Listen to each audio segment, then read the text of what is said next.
Buenos días y bienvenidos y bienvenidas a todos y todas a esta jornada. Y bueno, pues como me habéis oído, ¿no?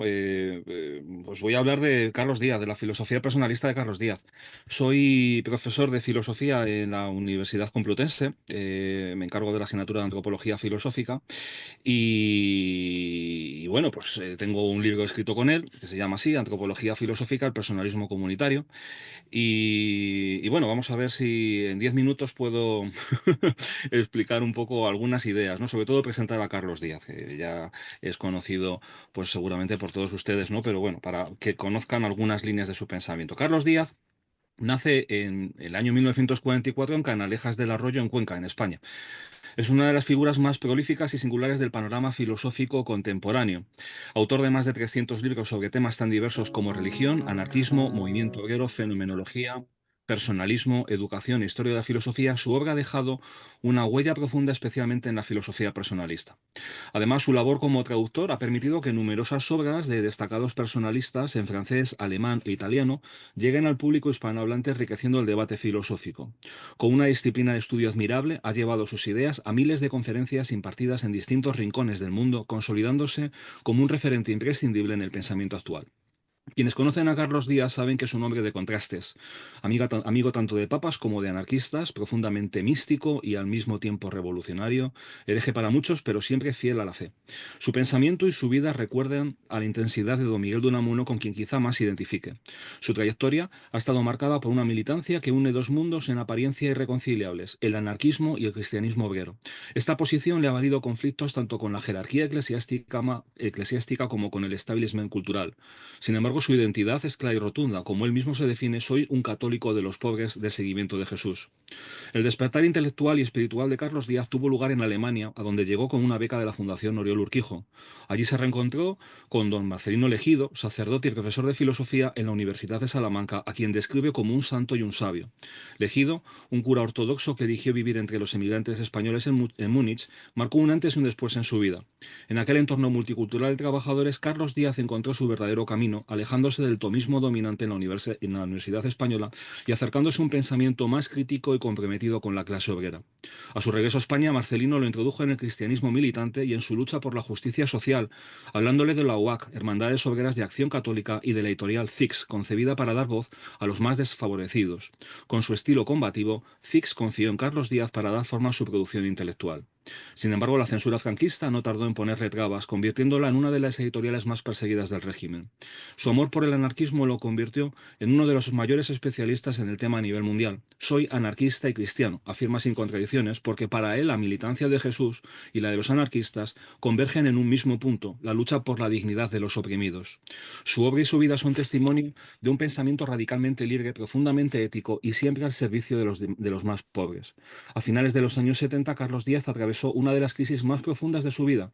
En medio de esta tormenta interior comenzó a estudiar a Sigmund Freud y terminó doctorándose en psicología. De esa experiencia nació Contra Prometeo, un libro escrito en el momento en el que sintió que tocaba a fondo. La psicología se introduce en la filosofía de Carlos Díaz no como un mero objeto de estudio, sino como una vivencia profunda y personal. Su enfoque personalista y logoterapéutico, enriquecido con elementos de la Gestalt y otras corrientes psicológicas, pone el énfasis en el encuentro auténtico con el otro. Para él, la terapia no es solo una herramienta de ayuda, sino también un camino de autoconocimiento y sanación. Su pensamiento gira en torno a un pilar fundamental, el reconocimiento del otro a través de la compasión, la empatía y la solidaridad. Para Carlos Díaz, la identidad no se construye desde el aislamiento del cogito cartesiano, sino desde la interconexión con el sufrimiento ajeno. Cito, tu sufrimiento soy yo, sufres tú, luego yo existo. En esto consiste, según el filósofo, la gran pérdida de nuestra civilización, en la indiferencia ante el dolor del otro y la negación del sentido del sufrimiento. Carlos Díaz, influenciado por Emmanuel Levinas, a quien conoció personalmente, retoma la idea de que el rostro del otro nos interpela de manera ética e ineludible. No podemos mirar a otro ser humano sin que su presencia nos exija una respuesta. En este sentido, su pensamiento es una llamada radical a la responsabilidad y al compromiso con la dignidad del otro. Por ello, su filosofía no se queda en la teoría, encuentra su verdadero sentido en la praxis. El personalismo de Manuel Munier constituye el otro gran pilar de su pensamiento. Su primer contacto con el fundador del personalismo ocurrió en la Universidad Central. Fascinado por este pensamiento, Carlos Díaz dedicó su memoria de licenciatura a explorar persona y comunidad en Munier, dando así el primer paso de su filosofía en lo que se convertiría en una de las mayores contribuciones al personalismo en el mundo hispano. Carlos Díaz ha destacado siempre la dimensión profética de Manuel Munier, esa constante tensión entre el compromiso político y la voz del profeta. De hecho, suele bromear diciendo que debería llamarse Carlos Díaz Munier, en honor a la profunda influencia que dejó en su pensamiento. Ciertamente, Munier encontró una clave fundamental, el compromiso con la persona y con una cultura del Evangelio arraigada radicalmente en la pobreza y el servicio. Mi Evangelio, afirma Díaz, son los pobres en la encarnación de Cristo. Su descubrimiento de Esprit, la revista que Munier fundó y que marcó la política social en Europa, fue otro punto de inflexión. Con el tiempo, traerá a España la colección de libros personalistas Esprit a través de la editorial Caparrós, que él mismo fundó, y más tarde la colección Persona en la Fundación Emmanuel Munier, vinculada al Instituto Munier, que él mismo también crea en 1984 y que desde finales de los años 90 dirige Luis Ferreiro. También hay que destacar la creación de Acontecimiento, la revista de pensamiento personalista y comunitario que lleva 40 años activa y 153 números a sus espaldas.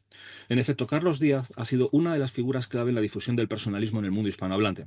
Su labor como estudioso, traductor y editor ha permitido que muchos de los grandes personalistas fueran conocidos en español por primera vez. Ha editado las obras completas de Munier y ha traducido, escrito y dado conferencias sobre Maritain, Jean Lacroix, Maurice Nedoncel, Romano Guardini, Paul Ricoeur, Landsberg, Emmanuel Levinas, Franz Rosenzweig, Martin Buber, von Balthasar y Jean-Luc Marion, entre otros.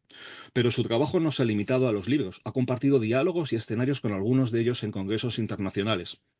Tuvo el privilegio de debatir con Levinas ante 25.000 espectadores en Rimini, intercambiar ideas con Riquer y formar parte de la revista católica internacional Comunio, fundada por von Balthasar y cuya edición española llegó a dirigir. En esos años coincidió con figuras como Caro Bottila, futuro San Juan Pablo II, y Joseph Ratzinger, Benedicto XVI, con quienes compartió reflexiones sobre fe, sociedad y cultura. Carlos Díaz no solo ha sido un pionero en el estudio de estos autores personalistas, sino que ha hecho de su trabajo una verdadera misión.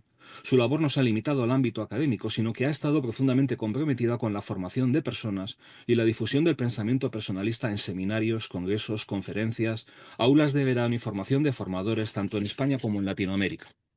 Desde su filosofía personalista, la verdad no es una mera construcción subjetiva, ni el resultado de un consenso social. Es algo absoluto, tan sólido como una ecuación matemática. Para Carlos Díaz, la certeza del amor y la verdad están entrelazadas con la herencia judeocristiana, en contraste con una cultura contemporánea que tiende a diluir los absolutos en la comodidad de lo relativo. Es importante señalar que la filosofía occidental, según su interpretación, ha estado dominada por el racionalismo desde el pienso luego existo cartesiano. La razón se transformó en una extensión de la matemática, una estructura fría y exacta. Incluso Edmund Husserl, en su obra La filosofía como ciencia rigurosa, reafirmó esta visión. Por cierto, Carlos Díaz defendió su tesis doctoral en la Universidad Complutense de Madrid en 1969 con el título La intencionalidad en la fenomenología de Husserl, recibiendo el premio extraordinario. Fue una de las primeras tesis sobre fenomenología leídas en España. Sin embargo, aunque su trayectoria filosófica siguió otro rumbo, extrajo de Husserl lecciones fundamentales para su filosofía personalista. Comprendió que la intencionalidad es la base de la relación interpersonal, pero también cuestionó algunas interpretaciones predominantes. Para él, la reducción fenomenológica extrema lleva al vacío, por lo que optó por centrarse en la presencia y la figura del otro. Además, consideraba que el intento de convertir la filosofía en una ciencia rigurosa era un esfuerzo fallido y que el idealismo trascendental distorsionaba nuestra percepción del mundo. Carlos Díaz, en este sentido, ha seguido un camino filosófico inverso, desandando el racionalismo extremo y reconstruyendo la historia de la filosofía para devolverle a la razón su dimensión humana. La razón, en su filosofía, deja de ser abstracta, se vuelve cálida, abierta al sentido, a la trascendencia y, en última instancia, a la vida. A partir de esta interpretación, la fenomenología intencional sienta las bases de un nuevo personalismo comunitario que Carlos Díaz ha formulado de manera original bajo el lema Soy amado, luego existo, en clara oposición al pienso luego existo de René Descartes. La existencia no comienza con un ego aislado, sino con el reconocimiento del otro y el amor recibido. Por esta razón, para Carlos Díaz, en el principio no fue el pensamiento abstracto, sino una inteligencia que siente, que es capaz de percibir y pensar en relación con los demás. En definitiva, el eje central de la filosofía de Carlos Díaz es el personalismo cuyas influencias principales provienen de Manuel Munier y Martin Buber. Aunque el personalismo no haya arraigado en España de la manera que él hubiera deseado, ha logrado difundir esas ideas en Latinoamérica, donde ha tenido un impacto considerable en círculos intelectuales y religiosos. Además, su filosofía está marcada por su opción preferencial por los más necesitados y marginados de la sociedad. Sin lugar a dudas, Carlos Díaz es el filósofo personalista español más destacado de nuestro tiempo. Espero que esta comunicación rápida, ¿verdad?, haya despertado en ustedes el interés por su obra y que a través de la lectura de algunos de sus numerosos libros puedan adentrarse en la riqueza de su pensamiento y su compromiso con la verdad, la justicia y la dignidad de la persona. Muchas gracias. Muy bien. Gracias.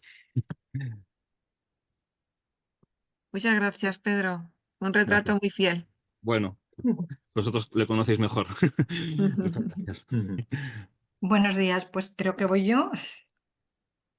Yo soy Amparo Aigües, soy periodista, soy graduada en filosofía y máster en bioética. Actualmente trabajo en la línea de investigación de filosofía y cine en la Universidad Católica de Valencia, San Vicente Mártir. Voy a hablar sobre el personalismo fílmico de los hermanos Dardenne, un cine de esperanza que reivindica la dignidad de la persona y la acogida a la fragilidad. También voy a leer voy a hacer un intento de compartir, que no sé cómo va a salir, si se comparte bien, si no. A ver. Ta, ta. ¿Estáis viendo vosotros? Sí, Sí, Ah, sí, bueno, sí. pues entonces, fenomenal. Voy a ver si se hace grande la diapositiva. ¿Sí? perfecto. Ujú. Bueno, estupendo. Bueno, pues Jean-Pierre y Luc Dardenne, que son los que veis en esta diapositiva, son una de las voces más relevantes del cine europeo, con una filmografía ejemplar que se inicia en el género documental. Sus películas concretan una de las mejores versiones de cómo el cinematógrafo puede contribuir a la comprensión de la condición humana, provocar y promover una educación de adultos y facilitar un diálogo filosófico que engrandece el séptimo arte por varias razones: por la mirada esperanzada y el compromiso con la dignidad de la persona, el bien común y la acogida a la fragilidad. Esta comunicación se propone aportar algunas claves que muestren la convergencia de su obra cinematográfica con los presupuestos del personalismo filosófico y fílmico. Las expresiones fílmicas del corpus de películas de los cineastas belgas entre 1996 y el 2023, los contenidos de sus 3 diarios y una reciente entrevista en ciernes de ser publicada con Luc Dardenne en su condición de director de cine y de filósofo, que realicé hace escasamente menos de un mes, concretan relaciones sinérgicas que interesan a la investigación propuesta. En primer lugar, con el personalismo filosófico integral de Juan Manuel Burgos, que actualiza la antropología de Carol Boutila y sistematiza la arquitectura de la persona desde el personalismo filosófico mediante categorías que atienden a la intensidad ética con la que esta realidad moral, que es la persona, merece ser tratada, y que también permiten identificar las coordenadas personalistas a través de un análisis de las estructuras, las perspectivas, contenidos y metodologías de las obras. En segundo lugar, con la investigación pionera sobre los fundamentos teóricos y metodológicos del personalismo fílmico de los profesores José Alfredo Periscancio y José San Martín, a la que se ha sumado más tarde el profesor Ginés Marco. La citada noción, el personalismo fílmico, avala a los directores de cine con una propuesta inequívocamente humanista que ilustra las premisas del personalismo filosófico: la centralidad de la persona, su radicalidad, originalidad, dignidad y misterio frente a cualquier tentativa de cosificación, la importancia de la interrelacionalidad y la afectividad, la corporeidad y polaridad varón-mujer y sus relaciones de igualdad, el carácter narrativo de la persona y la visión esperanzada del mundo y de la vida humana. Como propuesta cinemática, el personalismo fílmico está en sintonía con la visión de la última de las bellas artes como agente de reflexión filosófica a través de los propios recursos del medio cinematográfico. Una tesis que desde la igualdad de las inteligencias entre la filosofía y el cine defienden autores como Stanley Cavell, Julián Marías, Eugenio Trías o Robert Pippin. Los directores Jean-Pierre y Luc Dardenne consideran su cine como una misión que apunta a un esfuerzo de rehumanización ante la inercia de deconstrucción del humano y las amenazas a la condición personal en un contexto posmoderno de materialismo, valores utilitaristas imperantes, creciente individualismo y, por ende, de una desvinculación que afecta a las mismas raíces de la estructura familiar y de un progreso que deja en los márgenes a los más vulnerables. Lo importante de una película, dicen, es reconstruir experiencias humanas y provocar en el espectador la experiencia de sufrir por el otro al ver el sufrimiento es reconstruir una experiencia humana. Querríamos que no hubiera temas, sino personas y relaciones entre ellas. De estos mimbres está hecha una obra cinematográfica que, pese a las modas o los intereses de la industria, conserva intacto el compromiso de visibilizar las injusticias sociales y los dramas de los más frágiles. Los protagonistas de sus films, migrantes, asilados, desempleados, mujeres y niños, luchan contra la inercia de hacerles creer que no son personas. La suya es una propuesta fílmica que combate el determinismo socioeconómico de forma esperanzada, al atisbar horizontes de apertura a la alteridad y donación en los que podemos reconocer nuestra humanidad. En las películas de los Dardenne, los modos de relación que tejen los personajes involucran al espectador y condicionan las posibilidades de bien, felicidad, verdad, libertad y justicia en cada vida y de forma colectiva. Al fin y al cabo, los lazos humanos son la urdimbre del tejido social, un escenario en el que se muestra con toda su complejidad el fenómeno de la convivencia desafiada por el pluralismo y la diversidad. Jean-Pierre y Luc Dardenne tratan de filmar una pregunta ética: ¿por qué habría de preocuparme por el otro? La influencia moral del No matarás de Levinas, con su máxima expresión en la película El hijo, año 22, atraviesa tramas fílmicas que reivindican el frente a frente como la verdadera relación yo-tú. Esta expresión remite al cara a cara levinasiano y resulta medular en una ética que clama contra la indiferencia entre la desnudez humana y el rostro del otro. En La promesa, El silencio de Lorna, La chica desconocida y Tori Loquita, los cineastas despliegan una antropología de la vulnerabilidad del migrante frente a lo turbio que se esconde en el corazón de Europa, que cierra la puerta a los más necesitados.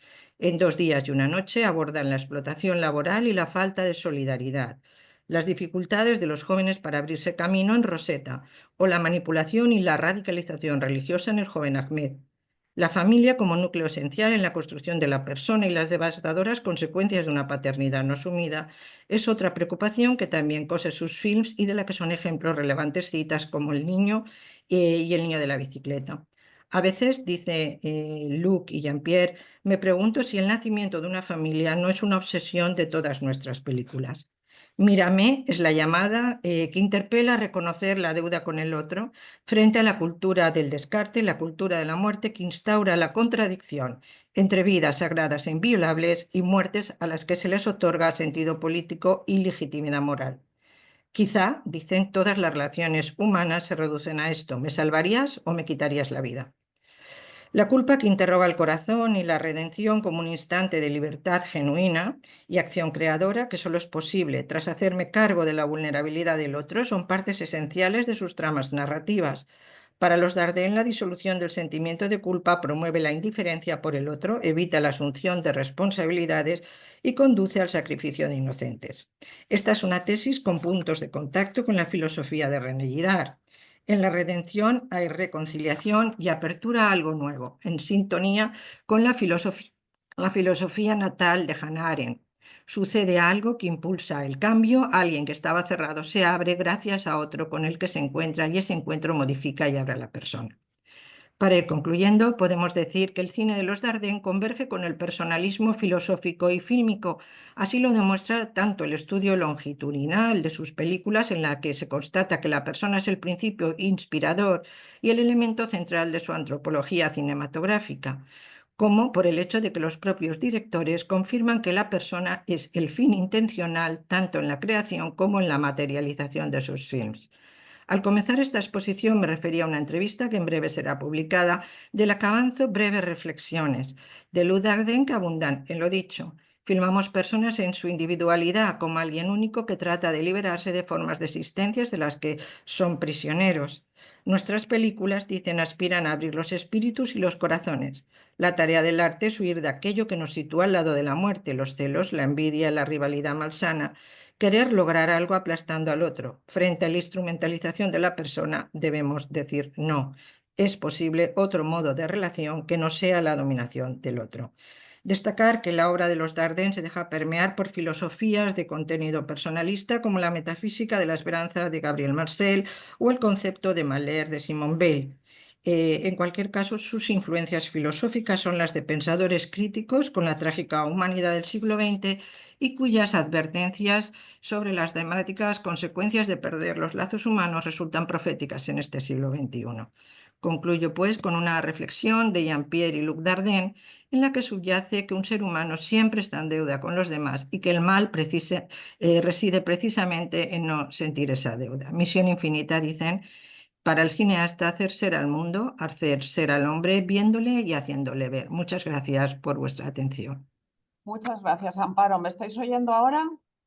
¿Me estáis oyendo? Sí, se Sí, oye, se se oye. yo escucha. perfectamente, sí. Sí, Disculpad que es que no funcionaba el micro. Bueno, perdonad, Pedro, que ni te hemos Y presentado. se nada, escucha. no pasa eh, nada. y Amparo, que me ha ocurrido lo mismo. No Muchas te gracias. preocupes, nos hemos presentado nosotras, Ya está, tranquila. sí. Pero Pedro, el pobre, ha Bueno, ido nada. por ahí en medio. Bueno, la siguiente persona es Helen Georgina López Reyes, que es doctora en filosofía por la Universidad Anáhuac de México Sur, con la investigación El amor en Carol Boitila. Maestra en pedagogía con terminal en docencia universitaria y licenciada en filosofía por la UPAEP. Ha cursado diplomados en ética, antropología y filosofía, además de capacitaciones en habilidades directivas y pensamiento crítico. Ha sido docente en niveles básicos, medio superior y superior, impartiendo asignaturas como persona y verdad, ética aplicada, antropología y metodología de la investigación. Ha colaborado en facultades de Filosofía, Educación, Economía y Relaciones Internacionales y fue directora de la Facultad de Filosofía y Humanidades. Actualmente es profesora e investigadora de tiempo completo en el área de formación humanística de la UPAEP. Ha participado en procesos de diseño, evaluación e intervención educativa, así como en congresos nacionales e internacionales, tanto como organizadora ponente y miembro de consejos académicos. Es autora de artículos como Amar para participar en comunidad, ¿en quién? La pedagogía franciscana en la Nueva España, en Itzli, y El árbol que nace torcido, autodeterminación y persona en Phenomenon, y similitudes y diferencias entre el amor platónico y el boitiliano, ¿en quién? La señora López Reyes nos va a hablar sobre reflexiones sobre la experiencia integral del amor en la persona. Muchas gracias. Selene, cuando quieras. Gracias. ¿Se escucha? Sí, Ok. Voy a tratar de ser lo más concisa posible porque me interesa mucho su opinión, si es que hubiera algún momento para tenerla, sobre todo sobre los indicadores que surgen de esta investigación. Bueno, la titulé Reflexiones sobre la experiencia integral del amor en la persona y su objetivo tiene que ver con hacer justo eso, una noción del amor en Carol Boctila y también a partir de esta noción establecer algunos indicadores que permitieran después en un instrumento medir la experiencia del amor integral en el mismo autor y con jóvenes universitarios. Pero bueno, ese es un segundo momento. Como marco o desde donde empieza esta intención es, pues sí, comprender la totalidad de la experiencia humana, en particular de la experiencia del amor, desde la visión del personalismo integral de Carol Boctila y la experiencia integral con el aporte del doctor Juan Manuel Burgos. Ante estos desafíos contemporáneos que todos reconocemos, marcados por la fragmentación del conocimiento, la crisis de sentido y el debilitamiento de los lazos comunitarios, cada vez más se requieren, incluso hay diferentes autores que lo especifican, la necesidad de enfoques integradores para la comprensión de la realidad en su complejidad y pues en su diversidad. La experiencia integral y su relación con el amor como experiencia fundante de la persona han sido escasamente explorados desde la filosofía personalista. Se hace una revisión de los textos que están publicados, tanto como artículos de revista como libros, sobre el amor como experiencia integral, y estos se reducen a algunos que planteo aquí.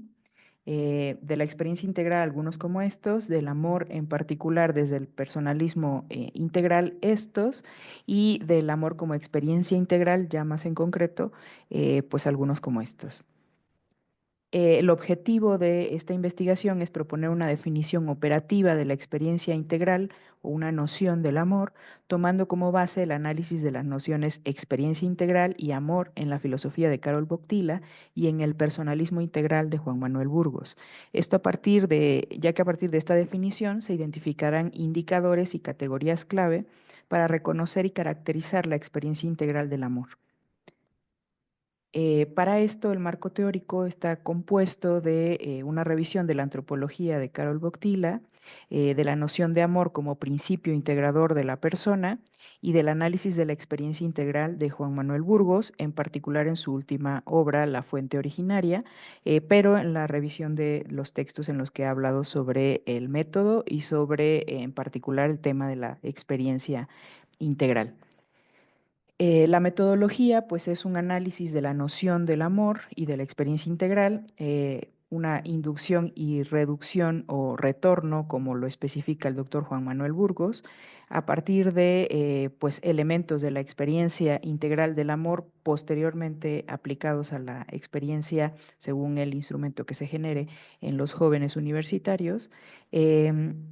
De manera que se busca tener el fundamento de fuentes primarias de Karol Wojtyla y del doctor Juan Manuel Burgos para describir la estructura de la experiencia amorosa en su integralidad. De los resultados hasta el momento, estoy siendo como muy breve, pero los resultados hasta el momento sería este primer esbozo de noción de el amor como relación interpersonal caracterizada por la donación recíproca y libre de la persona, en la que se integran sus dimensiones somática, psíquica y espiritual, se manifiesta en una apertura al otro sustentada en la autoposesión, el autodominio y la autodeterminación, y se orienta hacia la búsqueda del bien común, la autorrealización personal y la afirmación del otro en su dignidad única e irrepetible, con el horizonte de la communio personarum. El amor tiene como aspectos esenciales la atracción, la concupiscencia, la benevolencia, la reciprocidad, la donación y la amistad. Esto todo sacado particularmente de Persona y Acción, Amor y Responsabilidad y algunos otros artículos y obras de Karol Wojtyla en los que se va rastreando estos elementos que se consideran como ejes centrales de la definición de amor. Por lo cual, otro de los resultados serían un esbozo de los indicadores que pudieran después convertirse en preguntas concretas en un instrumento. Dentro de los indicadores se han establecido algunas categorías. Primero se establecieron indicadores según los estratos. El primero sería, según el estrato somático, está la conciencia corporal, la expresión corporal del amor, la atracción y la concupiscencia, debido a que la concupiscencia como cualidad del amor solamente está en función de la persona como un ser integral. Entonces, bueno, aquí se va a desarrollar eso ya más en concreto con las preguntas, pero integración de la sexualidad en la persona, entre paréntesis, significado esponsal del cuerpo. El estrato psíquico tiene como indicadores específicos la reciprocidad, la empatía y el reconocimiento del otro, la superación del egoísmo afectivo, la capacidad de perdón y reconciliación, la integración emocional, en el cual, bueno, habían como 3 elementos que no queríamos dejar fuera, como la madurez afectiva y la estabilidad emocional en el amor, pero que parece que están vinculados, entonces que todavía no se define cuál sería como el nombre del indicador, pero va en la línea de estos 3. El estrato espiritual, el cual integraría el amor como entrega libre y consciente, la búsqueda del bien del otro, el compromiso y la fidelidad, la relación entre amor y verdad y la apertura a la trascendencia. En cuanto a la categoría de las estructuras del núcleo de la persona, se hablaría desde la autoposesión, del autoconocimiento en la relación amorosa, conciencia del impacto del amor en la propia identidad, la conciencia del propio valor como persona, en autodominio, disciplina en la vida afectiva, resistencia a la instrumentalización del otro, capacidad de esperar y respetar tiempos, aunque esta es un poquito más específica, sí tiene que ver con el autodominio, entonces pues se ha querido dejarla, ¿no? Autodeterminación, la unidad de la persona en el amor como decisión libre y consciente, autodonación recíproca, la orientación del amor hacia la verdad y el bien, la capacidad de perseverancia en el amor, la transformación moral, la integración del amor en el proyecto de vida y la apertura a la comunio personarum. Aquí se ha puesto el guión amistad debido a que estamos hablando del amor como relación interpersonal y no se ha especificado que sea un amor de pareja o un amor de amistad o un amor filial o un amor. Entonces, en la medida en que sea necesario, se tendría que especificar aquí el tipo de, pues si sería simpatía, si sería compañerismo, si sería amistad, como una de estas cualidades propias del amor, según la teoría de la que estamos partiendo. ¿Para qué se realiza esto? Bueno, se intenta que sea una aproximación que busque clarificar el papel del amor en la constitución de la persona, haciendo este momento de inducción y reducción o retorno a la realidad para explorar esta realidad y con esos elementos volver a hacer una experiencia, un acercamiento a la experiencia integral del amor y poder generar una noción mucho más pues reflexionada, ya una inducción más de tipo comprensiva, como lo manejaría el doctor Juan Manuel Burgos, para acercarnos a una noción más clara y más completa del amor. La aplicación que se daría sería en torno a disciplinas como la educación, la ética y la psicología personalista, ya que se podrían tener algunos rasgos más concretos de lo que se entiende por amor como experiencia integral y en una población concreta. Por el momento, pues esta es una revisión y una reflexión teórica que se traducirá, si todo va como esperamos, en una reflexión ya, pues sí, de acompañamiento con la metodología de las ciencias sociales, para generar este instrumento.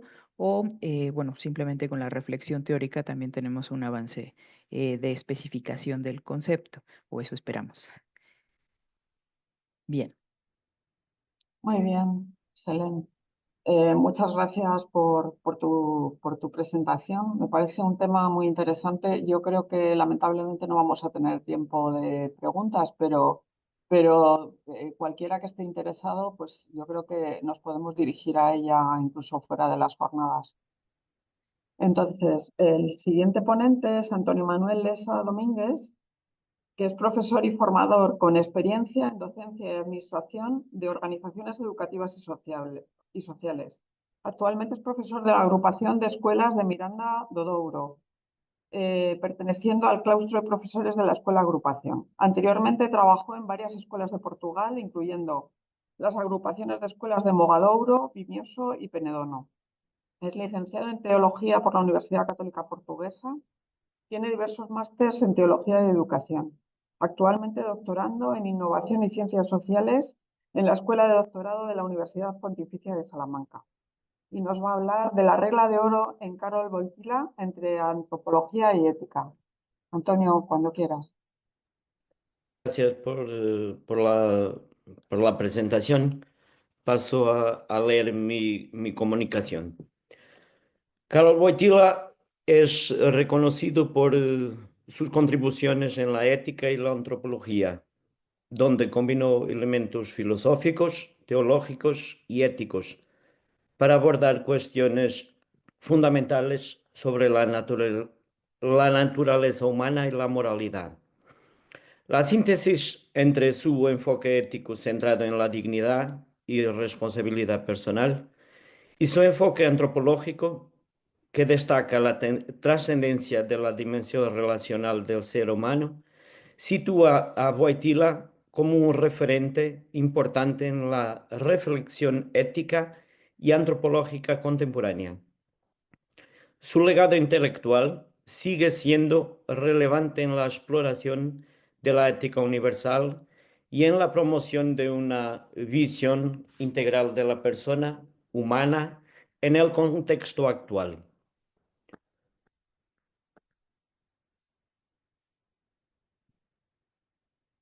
Entonces, me está huyendo. La exploración de la relación entre la regla de oro y la obra de Karol Wojtyła es de suma importancia en el campo de la ética y la antropología, ya que permite unir dos aspectos fundamentales de la reflexión moral y filosófica. La regla de oro como principio ético universal de tratar a los demás como nos gustaría ser tratados, establece una base moral que promueve la empatía, la reciprocidad y el aspecto de las interacciones humanas.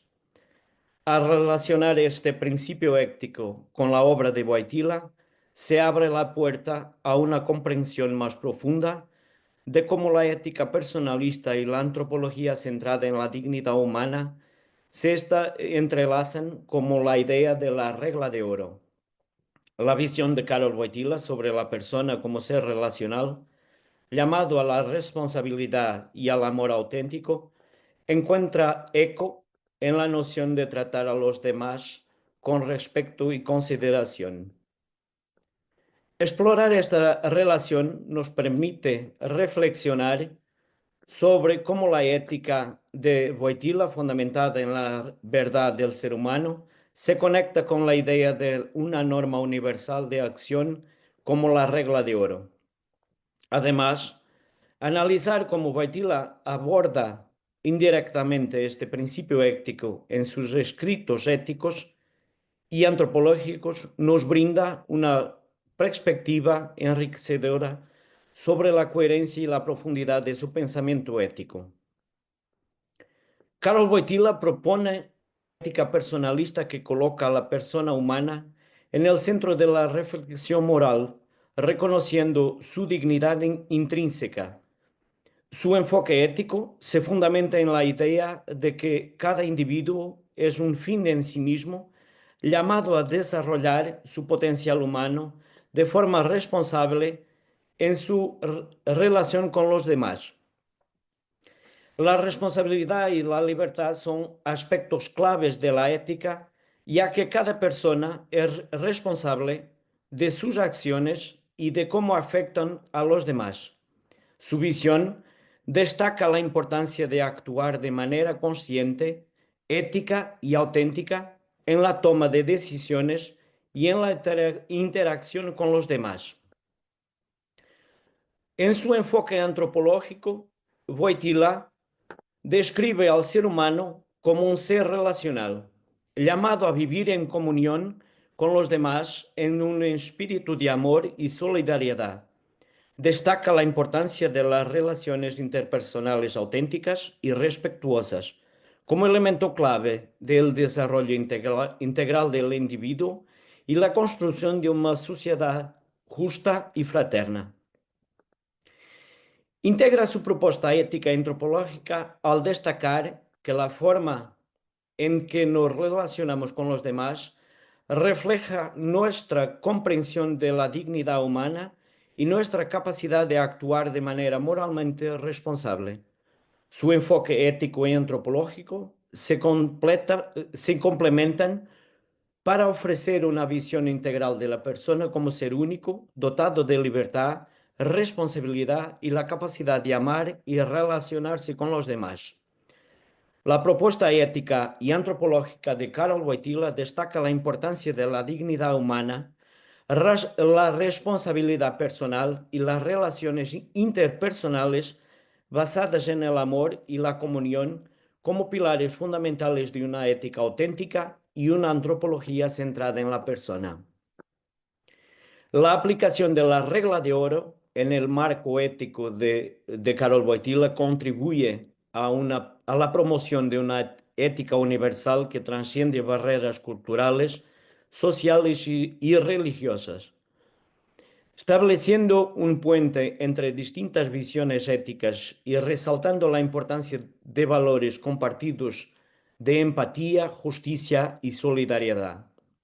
Esta integración fortalece la propuesta ética de Wojtyła al reforzar su llamado a una ética personalista basada en la dignidad humana y la responsabilidad moral, enraizando su pensamiento en un fundamento sólido de comprensión y aprecio por la condición humana. La regla de oro, integrándose en la propuesta ética de Wojtyła, se convierte en un faro de orientación moral que ilumina el camino hacia una ética universal basada en el amor, la responsabilidad y la dignidad humana. Muchas gracias. Muchas gracias, Antonio. Eh, la siguiente ponente es Claribel Pereira. Es licenciada en Filosofía, licenciada en Educación, mención Filosofía, Magíster Scientiarum en Educación, mención Educación Superior, doctora en Humanidades, y todos estos estudios realizados en la Universidad Central de Venezuela. Profesora agregada a dedicación exclusiva de la Universidad Central de Venezuela. Es investigadora del Centro de Investigaciones Educativas, docente y actualmente jefa de la Cátedra de Teorías Pedagógicas Contemporáneas. Bueno, como ustedes ven, estamos pasando por ponentes de múltiples países, lo cual es muy enriquecedor. En este caso, Claribel nos va a hablar sobre preguntar sobre la persona en nuestra América, hilvanando con la pedagogía egonáutica. Muchas gracias, Claribel. Buenos días, muchísimas gracias. Tal cual mi ponencia se titula Preguntar sobre la persona en nuestra América, hilvanando con la pedagogía egonáutica. El comienzo no sabe la posibilidad que guarda el inicio. Por ende, comencé por la pregunta, ¿qué designa la palabra egonáutica que aparece en el poema de Rolf Benke en la obra de Maturana y Valera, El árbol del conocimiento? Y a partir de ello se dio el inicio de la pedagogía egonáutica, el oráculo de Delfos con la sentencia Notice Tom, conócete a ti mismo. Esta sentencia, según Roger, significan tres cosas: de nada en exceso, preguntas necesarias, las causaciones, no te comprometas con cosas que no puedes honrar, y conócete a ti mismo. Examina bien en ti mismo las preguntas que vas a hacer y cómo debes reducir las preguntas. Presta atención en ti mismo a lo que necesitas saber. El precepto lo elevé al ámbito de brújula. Me conciencié que soy otredad, alterada además desde y por otras otredades. En pocas palabras, soy alteridades. En esos senderos la pregunta estaba latente. ¿Quién soy yo desde mi historicidad? Y en palabras de Freire me revelé. Entre el hoy que está siendo vivido en la realidad prestada y el ayer en su contexto de origen, del que llegó cargado de marcas fundamentales. En el fondo, cómo preservar su identidad en relación entre la ocupación indispensable en el nuevo contexto y la preocupación en que necesariamente se convierte el contexto de origen. Fin de la cita. Revelé que mi ombligo no iniciaba en Delfos, sino en nuestra América. Hablar en nuestra América de las otredades y de las alteridades es dialogar, en palabras de Freire, pero también del filósofo Enrique Dussel, de una pedagogía que se encuentra permanentemente abierta al proyecto del otro y de la otra, oprimido y oprimida, situada desde las alteridades negadas y excluidas, e intentando cuestionar, problematizar y transformar todos aquellos sistemas pedagógicos que generen víctimas. Y tejiendo a su vez con la concepción de persona, que según lo expone Mario Mogollón en ese excelente libro, El sujeto nuestroamericano ante un mundo de complejidad e incertidumbre, nos encontramos que cito textualmente.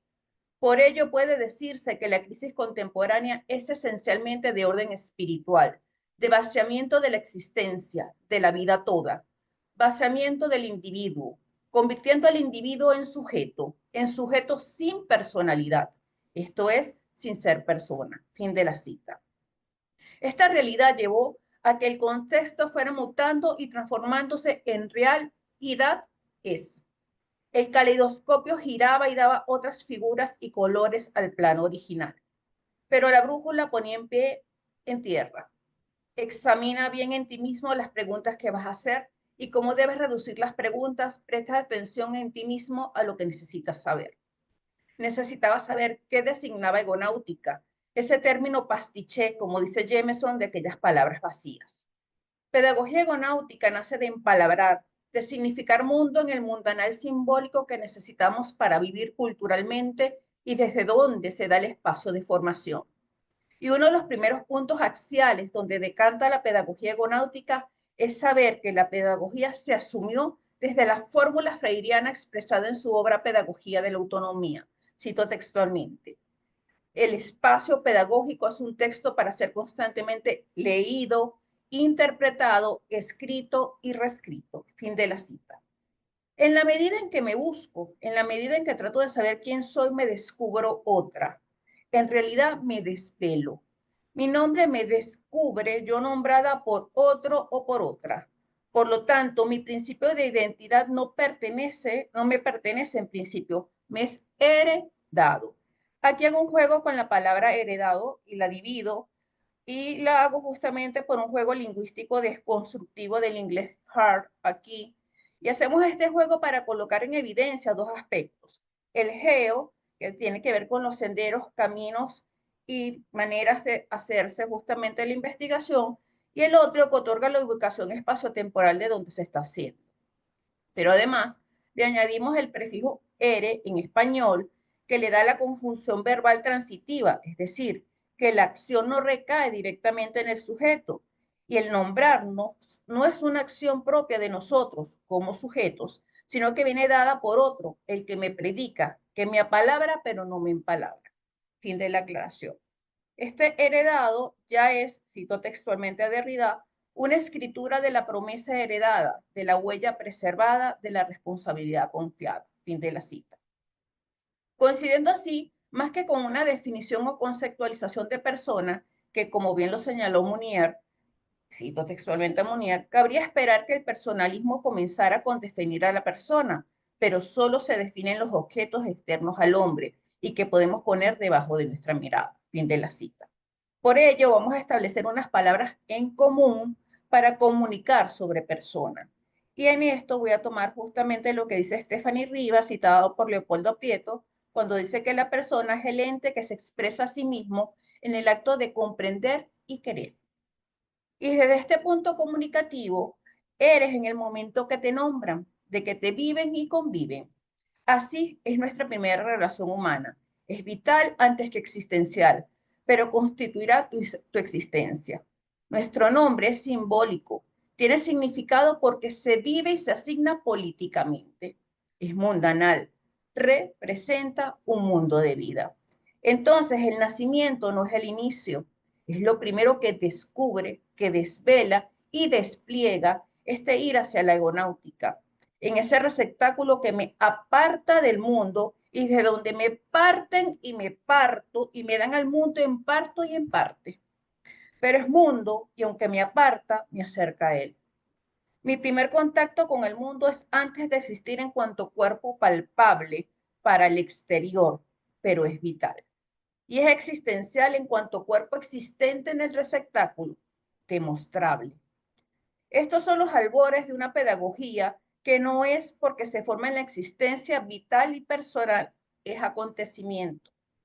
Es una pedagogía que, siendo conformada por elementos propios de la corriente interpretativa fenomenológica, se concientiza políticamente emancipadora.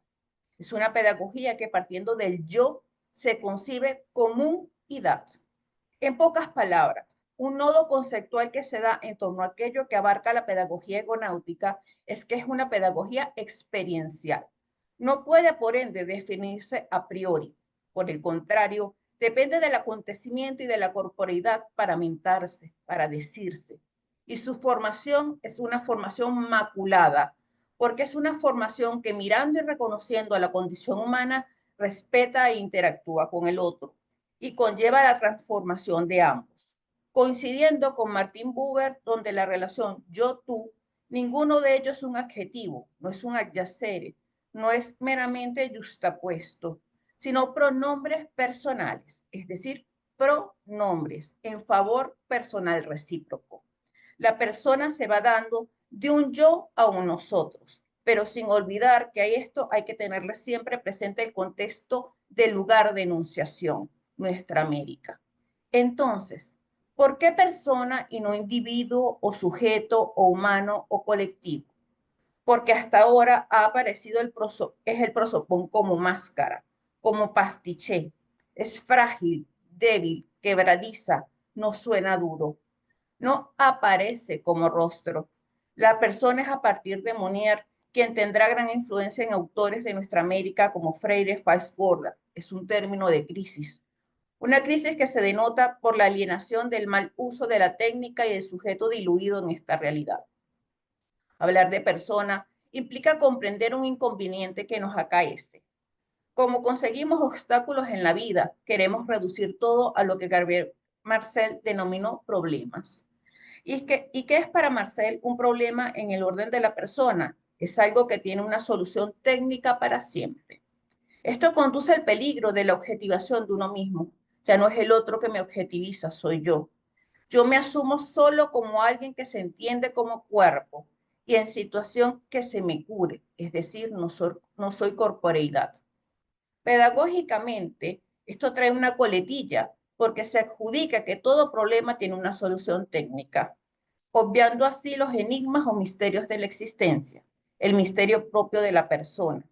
Y esto no lo digo solo en un orden teológico, sino en un orden antropológico y cosmogónico. Es así como cabe la pregunta ahora, ¿desde dónde se forma la persona que nace en nuestra América, pero desconoce por completo la cosmogonía de su ser y por ende existe desde una otredad que la extraña, es decir, que la invisibiliza y la niega, pero además quiere técnica para no tener problemas? Hasta ahora, los senderos nos han llevado hasta la filosofía nahual, donde conseguimos unos puntos que permiten entretejer con el personalismo. Hablar de verdad para los nahual estaría relacionada a dar respuesta a la pregunta: ¿tiene algún cimiento los hombres o ellos son un mero ensueño? Pudiendo, mutatis mutantis, colocar en diálogo no solo con Descartes, sino también con autores literarios de alta envergadura para la filosofía, como lo es Calderón de la Barca. Y educar era para los nahual dar sabiduría a los rostros y firmeza a los corazones, aspectos que coinciden con enunciados a posteriori empleados por autores como Kierkegaard y Levinas. Emmanuel Mounier nos decía, Kierkegaard, citó textualmente a Mounier, llama al hombre moderno aturdido por el descubrimiento y la explotación del mundo, a la conciencia de su subjetividad y de su libertad. La otra, la de Marx, denuncia el engaño a que lo arrastran las estructuras sociales incorporadas a su condición material y le recuerda que su destino no está solo en su corazón, sino también en sus manos. Ante esta realidad, Mounier nos señala sobre la necesidad imperante, tanto para la ciencia como para la reflexión, de un ser humano que no puede prescindir del mundo, pero el mundo tampoco puede prescindir del humano. Esto último puede sonar bastante soberbio, sobre todo si miramos los estragos ocasionados al planeta, pero justamente está allí la necesidad en enmendar en lo posible el daño cometido. Es una cuestión de honor, de amor y de respeto, no solamente... Por favor, vaya concluyendo. A ver, Sí, ya voy, esta es la última parte. No solamente de sobrevivencia. Si fuese esta última, sería una cuestión netamente narcisista. El mundo, esa totalidad debe afectar mi estado de conciencia para que como fenómeno me altere. Es decir, el rostro necesariamente debe ser algo que no me sea ajeno, que me duela, que me acontezca. Y justamente este último punto es una de las características raciales que asume la pedagogía egonáutica sobre la persona, tomado desde lo que propone Miquel García Baró. Cito textualmente: el ser humano es el ser al que le pasan cosas y las cosas que le pasan son más importantes que las cosas que él hace. Fin de la cita. Y es que su hacer, su accionar en el mundo le permite nada más y nada menos que pueda ser deriva de un logro o de un malogro de la existencia. En palabras de la complejidad, es puro principio recursivo. Muchas gracias. Muchas gracias, señora Pereira. Pasamos ahora a Diana Angélica Salmón Ramírez. Volvemos pues a España. Es doctora en bioética por el Instituto de Investigaciones en Bioética, máster en Pensamiento Filosófico de Karol Wojtyla por la Asociación Española de Personalismo en 2024, máster en Antropología Personalista en 2021 por la Universidad a Distancia de Madrid en colaboración con la Asociación Española de Personalismo, maestra en Administración de Empresas con especialidad de Finanzas por el TEC de Monterrey en 2004. Especialista en el modelo de negociación en Harvard para ejecutivos y para negociar en situaciones difíciles. Asociado fundador activo de la Red Mexicana de Educación en Bioética desde 2017. Miembro de la Asociación Mexicana de Personalismo y como miembro extranjero de la Asociación Española de Personalismo. Corrijo pues que creo que pensé que estábamos en España, pero estamos con otra persona de México. nos va a hablar de un encuentro con la persona para deliberación bioética, desde la antropología filosófica personalista. Adelante, señora Salmón. Muchas gracias. Buenas noches desde México, buenos días para España. En este comunicado deseamos ofrecer elementos que pongan a la persona vista desde la antropología personalista como centro para la deliberación bioética, de modo que sea la persona punto de partida y argumento en sí misma en la toma de decisiones de dilemas y problemas bioéticos. Para lograrlo, realizaremos esta reflexión en 2 etapas. En una primera, presentaremos un breve diálogo con elementos de la antropología personalista a fin de causar reflexión en la aportación para la bioética de la antropología personalista. Y en una segunda etapa, deseamos ejemplificar la manifestación de la persona en las vivencias con el análisis de información recabada en las vivencias compartidas por un grupo de 270 personas que contrastamos con 2 teorías para encontrar rasgos que nos permitan mostrar a la persona corpórea, psíquica y espiritual de manera integral. Las teorías que tenemos presentes serán primero la estructura de experiencias del personalista Juan Manuel Burgos, para quien la experiencia integral es un método para acceder a la persona, y también la tipología de vivencias de Dietrich von Hildebrand, filósofo personalista que contribuye de modo importante en la filosofía contemporánea, poniendo en el mismo relieve la razón y la voluntad, el corazón del ser humano como centro espiritual. Partimos del hecho de que en toda deliberación bioética y ética, las personas son ejecutores y receptores de las decisiones que se toman. Así que observamos la importancia de partir de un concepto de persona que logre dar elementos argumentativos válidos en la toma de decisiones. Para ello, revisamos los modelos para el análisis de dilemas éticos en bioética que estudiaron 8 instituciones en México, entre ellos el Hospital Infantil de México, Federico Gómez y la Universidad Panamericana, en los cuales se identificaron 21 modelos para elaborar dilemas éticos, de los cuales encontramos que tienen como factor común algunos de ellos. Identifican el dilema ético, definen los hechos, definen los valores y principios, toman decisiones también. Sin embargo, ninguno de ellos propone comenzar el análisis desde la persona. En este trabajo propondría incluir en todo modelo la identificación de la persona que es objeto del dilema, ejecutor y receptor, desde su estructura tridimensional como punto de partida, así como considerar y evaluar a las personas involucradas y sus intereses bajo la misma antropología. Observaremos brevemente algunas pautas que orientan al análisis bioético. En 1970, el oncólogo alemán von Rensselaer-Potter utiliza el término bioética oficialmente en su artículo Bioethics: The Science of Survival, con la idea de proponer una disciplina capaz de mostrar rutas de respuesta al mundo contemporáneo, ofreciendo un puente que uniera el abismo entre las ciencias humanas y las ciencias tecnológicas. Consideramos que nuestra actualidad demanda la consolidación de ese puente y nos surge buscar la centralidad de la persona, los elementos que ayuden a su construcción. Como antecedentes de estudios previos mencionamos a Helios Grecia, considerado como el padre de la bioética personalista, quien proponía fundar en la bioética del personalismo ontológicamente fundado, ya que decía que es necesaria una antropología filosófica que tenga en cuenta la persona humana en su totalidad y consideraba la tridimensionalidad de la persona en términos de valores, entre los cuales el valor máximo y la centralidad de su teoría fue la dignidad humana. Para Grecia debía existir una ética racional abierta a la teología como una ciencia suprarracional, teniendo presente que Dios sería su única referencia posible. Este acercamiento a la bioética dejó cuestionamientos sobre las concepciones filosóficas judio-cristianas y la confrontación con la revelación. Esta fue la principal crítica de su propuesta. Por otro lado, Grecia sigue considerando las categorías metafísicas aristotélicas para definir a la persona, a pesar de que considera que la mejor manera para acercarse a la noción de persona sería el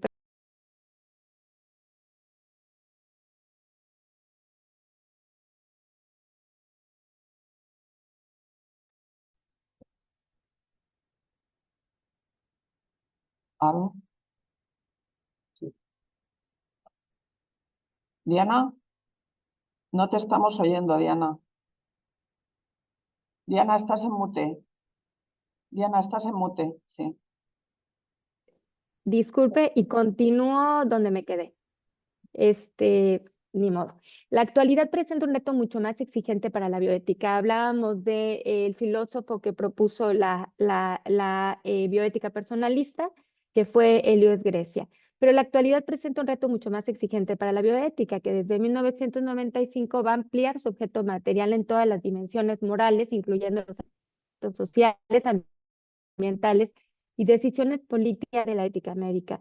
y debe dar respuesta a problemas que ponen en riesgo a la humanidad y a la vida como la conocemos hasta hoy. Basta pensar en un recuento antropológico desde los personalistas hasta el posthumanismo, desde los presocráticos, perdón, hasta el posthumanismo. Es hacia la persona y desde la persona que se generan los argumentos éticos capaces de dar respuesta a los problemas actuales. Coincidimos en que el análisis físico, químico y bioquímico del ser vivo puede ser analizado a la luz de la biología, pero todos esos temas sobre conciencia y trascendencia solo pueden darse desde una concepción integral que contemple las ciencias filosóficas para seguir encontrando respuestas a las incógnitas que enfrenta la realidad de la vida. Advertimos que hay un problema de punto de partida en las deliberaciones bioéticas y por consecuencia en su objeto de estudio. Después de haber realizado un análisis de la actualidad, podemos observar que nos enfrentamos en una época con claros signos de desintegración de la persona humana, que crea una crisis, incluso espiritual. El problema fundamental que observamos y que consideramos origen de todos los demás problemas es la instrumentalización de la persona. Se autocosifica, se aliena, se vuelve un commodity, capaz de responder a las leyes mercantiles y como consecuencia también se instrumentaliza la vida, se crean los mercados de la vida.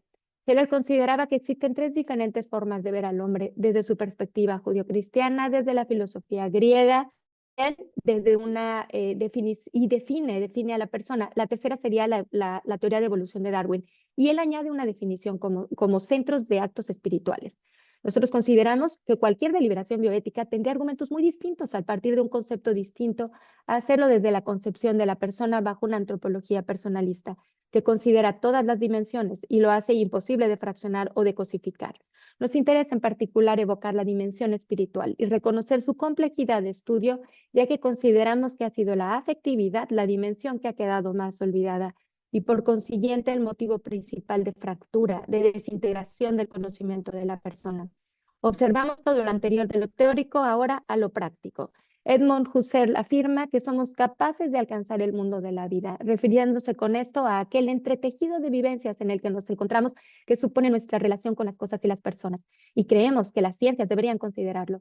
Queremos dejar ejemplo de ello, encontrando a la persona de modo integral en sus experiencias o vivencias. En el personalismo integral propuesto por el filósofo español Juan Manuel Burgos encontramos las pautas para ver a la persona en la acción, que realiza hacia una autodeterminación en su toma de decisiones y nos va a proponer un método, la experiencia integral, que es vivencial y configuradora de la identidad personal, origen epistemológico. Por medio de la experiencia, la persona se trasciende y puede modificar su identidad personal. Aquí solo tenemos presentes las experiencias del doctor Burgos, que él clasifica por su impacto significativo, ya que son las que consideran modificaciones de identidad al no ser solo significativas, sino vitales. Por su parte, tenemos presente también al filósofo alemán Dietrich von Hildebrand, quien realiza un importante aporte a la filosofía contemporánea con el estudio de la afectividad, logrando situarla en el mismo nivel de la dimensión racional del hombre. Por medio de un análisis ético y antropológico, ofrece una tipología de vivencias para encontrarnos con la persona tridimensional. En esta propuesta nos dice que la persona tiene tres centros espirituales, mente, cuerpo y corazón, y muestra su carácter espiritual en la intencionalidad de sus actos. Hildebrand opina que toda investigación filosófica debe partir de una experiencia sensible de la persona, quien tendrá un genuino contacto con la realidad y puede ser consciente de sus respuestas intencionales, que serán cognitivas, afectivas y volitivas. Con la finalidad de ofrecer una muestra que la persona puede ser vista como un ser tridimensional, realizamos una investigación de intervención educativa en 2015 y 2016, en la que recabamos información de historias de vida de 274 personas. Únicamente mencionaré los resultados para mostrar a las teorías, con esa confrontación con las teorías de los personalistas, Juan Manuel Burgos y Dietrich von Hildebrand, cómo encontramos la manifestación de la persona de acuerdo a las teorías que ofrecen como método de experiencia integral y la tipología de vivencias que hemos mencionado. Comenzaremos con la teoría de experiencia integral de Burgos, observando en la información compartida lo siguiente. Todas las experiencias que compartieron son significativas y no son estáticas, ya que indican de alguna manera que esas marcaron su vida futura. La persona se muestra como un ser proyectado al futuro. De entre ellas compartieron, por ejemplo, las siguientes dos experiencias: accidentes familiares de ellos y también sus actos de sexualidad, todo lo que tuvo que ver con los actos de sexualidad. Las experiencias que comparten con más repetición podemos observar las relacionadas con el nacimiento de un hijo, la muerte de un ser cercano, relacionadas con su vida amorosa. En las experiencias que se relacionan con alguna actividad en donde estuvo presente su voluntad, Mencionamos las relacionadas con su vida estudiantil, como aquellas que más se repiten, y también las relacionadas con su vida profesional y su trabajo en el 100% de los casos. En todos estos casos, ellos comentan estar conscientes de que estas experiencias los han hecho ser las personas que son en ese momento y también los han hecho tomar decisiones en su vida y adquirir responsabilidades libremente. Con lo anterior podemos ejemplificar la teoría de Juan Manuel Burgos, mostrando que la experiencia que vive la persona es vivencial y cuando experimenta una realidad, se experimenta a sí mismo, causando la configuración de su identidad. Cada una de las vivencias antes mencionadas causan experiencias para la persona, que al vivirlas los va transformando y los hace no solo recordar, sino reconocer que fueron experiencias que los ayudaron a ser quienes son.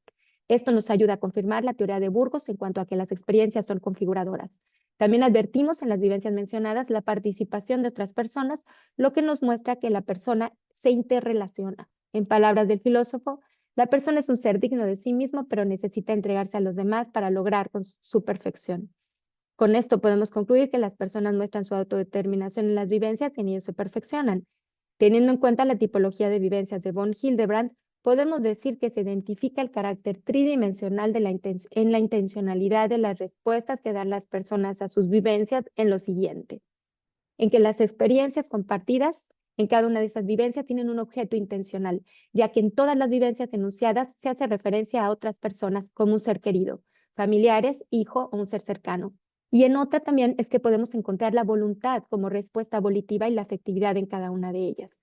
Con los argumentos que nos da la teoría de von Hildebrand, podemos concluir que el centro espiritual del corazón se muestra en la fuerza que lleva a actuar y proyectarse al futuro a las personas ante sus vivencias, y que la espiritualidad es el centro de la afectividad de la acción.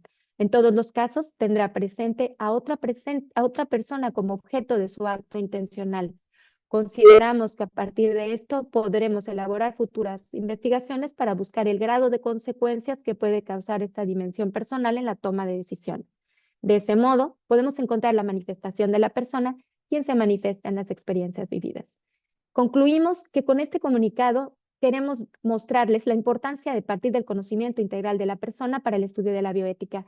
Hemos visto que la persona se manifiesta en las experiencias que vive, porque es quien actúa, se afecta y se transforma en una autodeterminación, de modo que no será la misma persona antes y después de haberlas vivido. El estudio del actuar humano debiera tener presente esto.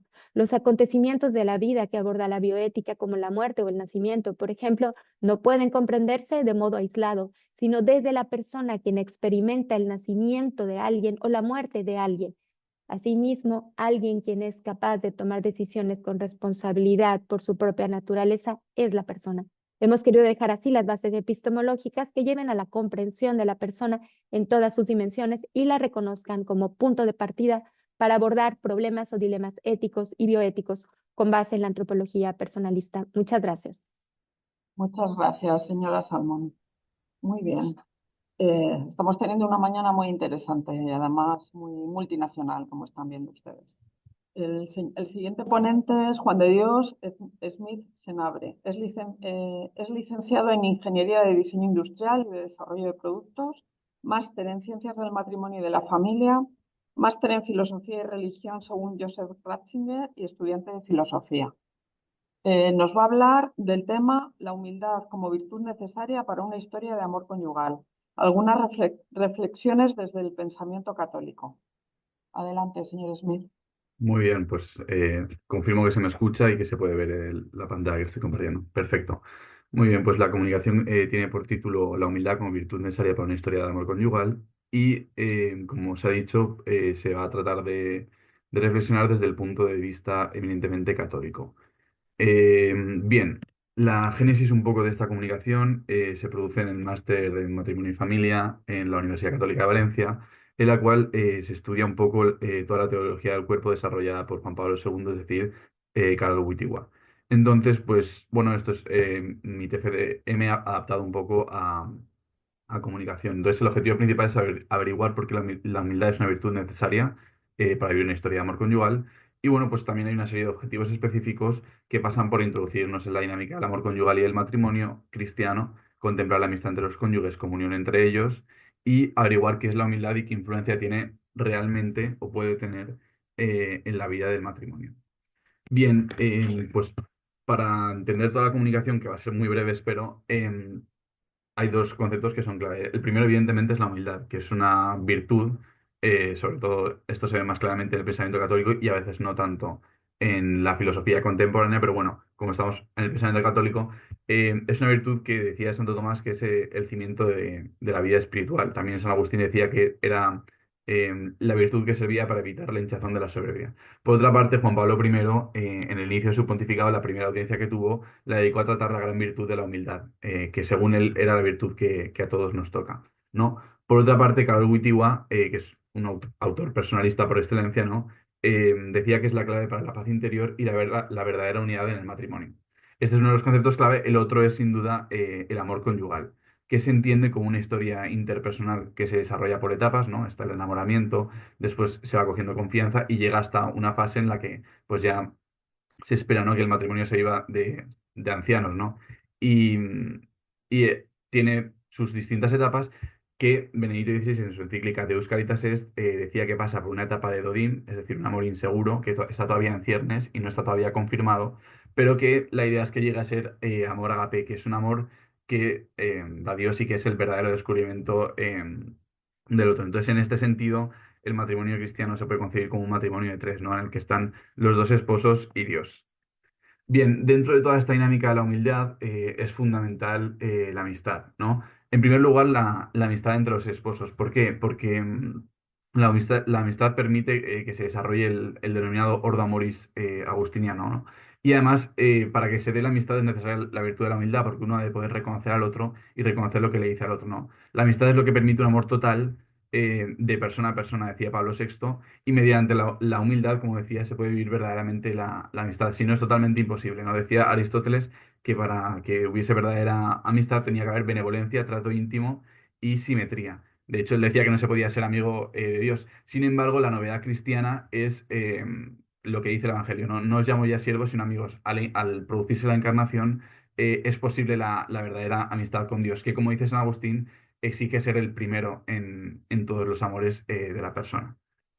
Bien, pues yendo un poco directamente al núcleo de la cuestión, en una de las audiencias generales de Karol Wojtyła, como un papa, trató el tema de Tobías y Sarra, que es un poco el eje central y donde se ve claramente en la escritura lo que se busca en el matrimonio, ¿no? Porque, en primer lugar, Tobit y Sarra se encuentran en un contexto de total referencia a Dios, ¿no? Sarra es una mujer a la que se le han muerto los 7 maridos y Tobit ha de obedecer a lo que le dice su padre, perdón, Tobías obedece lo que dice su padre Tobit, que es ciego, ¿no? Entonces, ambos imploran la ayuda divina que se dará directamente con el papel de Azarías. Es decir, ellos reconocen humildemente que no pueden, que su persona no puede llevar toda la carga que llevan de su existencia, ¿no? Entonces, aquí aparece la figura del pez, que evidentemente es la figura de Jesucristo, que será finalmente el remedio a todos los males, ¿no? Esta es un poco la propuesta de Wojtyła, ¿no? Que el matrimonio reconozca que por ellos mismos no vale y que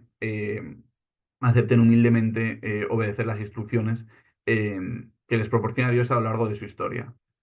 Bien, como parte final, antes de las conclusiones, y así me ajusto al tiempo que se me ha dado, me gustaría poner dos ejemplos claros del matrimonio y la humildad. La primera es Victoria y Joseph Fulma, y todos sus hijos, que es una familia de polacos que bueno, pues fueron asesinados por los nazis por esconder una familia judía en su casa. Y esto se puede preguntar qué tiene que ver con la humildad, ¿no? Pues la humildad para reconocer que la situación de otras personas en dificultad, ¿no? Y jugarse la misma vida por tratar de defenderlos, ¿no?